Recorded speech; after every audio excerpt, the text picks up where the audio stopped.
Welcome back to Bass. So we got a sneak peek for the first episode of Power Rangers Beast Morphers, as well as a look at the packaging for the 6-inch figures. Now, originally wasn't going to cover the sneak peek at all because, you know, the show is coming out tomorrow. We're going to be seeing that episode in its entirety tomorrow, and I even told you guys on the community page that I wasn't going to cover it. However, because that I remembered that I need to cover, you know, this packaging for the 6-inch figures, I figured I might as well do it all in one video. So I'll have it separated. At first, I'm going to cover the figures, then go into the sneak peek, just in case you don't want any spoilers for tomorrow's episode. So I'll tell you guys if you do want to see the packaging when I'm going to cover that, because it will, I guess, contain spoilers. So just be aware. Like I said, I will alert you in the video. But this packaging, I gotta say, is fantastic. I mean, it's definitely a step up. We saw some packaging from Toy Fair for some of the figures, and even I think we saw the Blue Ranger figure in this kind of package at Toy Fair. But we gotta look at all of the 6-inch figures in this packaging, which looks really cool. So yeah,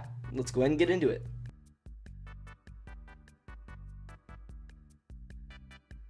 So like I mentioned, we're going to start off with the packaging for the 6-inch figures. And I'm just going to go ahead and say right off the bat that I love the packaging for this. It's the type of packaging that makes you not even want to unbox the figures. Like, I feel like when I actually get these figures, I'm not going to want to unbox them because they look just that nice. I mean, the artwork for the individual Rangers looks very good, and I love this style. We've had some, you know, promotional artwork with this kind of artwork, like especially with the Rangers, we had like a full poster with this artwork, and now they're separated for the figures, and I really like it, especially when you put that in that new Power Rangers logo we're getting for the Hasbro era, which I'm just going to go ahead and say, I'm going to probably make a separate video about it. I do prefer this Power Rangers logo over our previous one, like, you know, the one that we've had since Zeo, that generic Power Rangers logo. I think it looks better now with the new one. So that, and just the fact that it's super bright and colorful, and the artwork for the individual Rangers as well as the Tronics is super nice. Now, am I the only one who's actually really excited for the Tronic figure? I feel like someone, and I hope someone does, gets like a ton of Tronic figures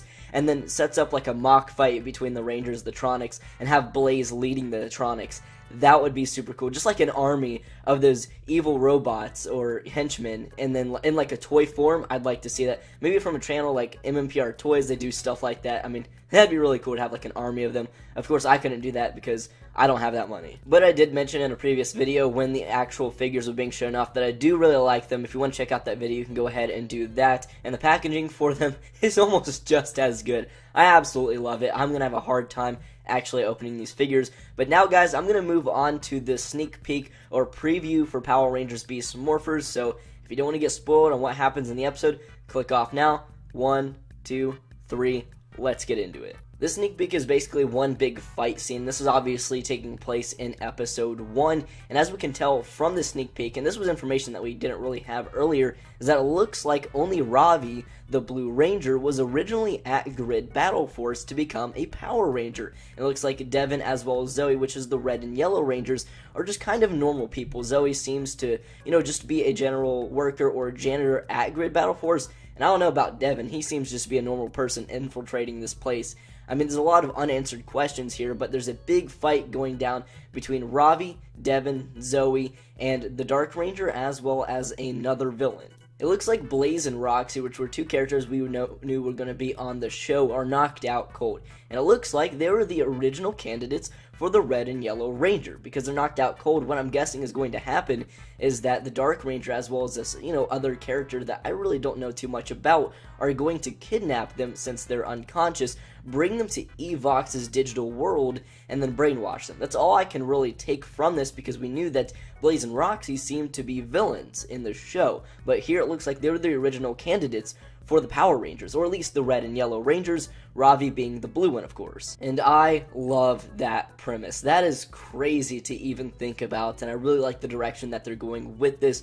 I mean, the Red and Yellow Rangers are just normal people. I do really dig that, but you also got, you know, Ravi, who's experienced. He's been at Grid Battle Force. It's sort of like, you know, Jack and Sky and SPD, how they would interact, because Jack is from the outside. He did things on the other side of the law, although he still tried to help people. And then you had Sky, the Blue Ranger. He worked at SPD for most of his life. He had been there. It's going to be kind of like a similar thing between Devin and Ravi, I feel, as well as Zoe, although Zoe actually worked there as it seems to be a janitor. So a big fight scene ensues, and at the very end, one of the villains tangle up all of the Rangers, or our three main characters, and it seems to be that they're kind of backing up into a morphing chamber or something like that. I'm guessing that's how they get their powers. We saw in the opening title sequence that they do morph or teleport there. That has something to do with them morphing, so what I'm guessing is that they're going to accidentally morph, and then they're going to become the Power Rangers after that, and, you know, push the villains back. They're going to take Blaze and Roxy into this digital world or a different dimension or something like that. That's what I can guess from this. So yeah, that was pretty much my analysis for that. Like I said, this was just a big fight scene. We also got to look at the character. I believe his name is Nate. He seems to be a scientist at Grid Battle Force. It looks like he's eventually going to become the Gold Ranger. That's almost completely confirmed by now. But yeah, I really like this because it really gives us a good look into the world of Beast Morphers. I mean, really what they did was just, you know, drop a battle scene to get people hyped for the show, but there was a ton of stuff in there to really look into. And I did go quite a bit into it, but the show is coming out tomorrow. We will see this scene as well as the rest of the episode tomorrow on March 2nd. Remember, 8 a.m. Eastern Time, so definitely make sure you have your alarm clock set for that on Nickelodeon. But yeah, that's pretty much it. Thank you all so much for watching. Tell me what you think of the sneak peek in the comments below, as well as the packaging for the 6-inch figures. And if you're watching this video after Beast Morphers premieres, what do you think of the episode? And with that being said, everybody, thank you all so much for watching, and I will catch you all in next video. Peace.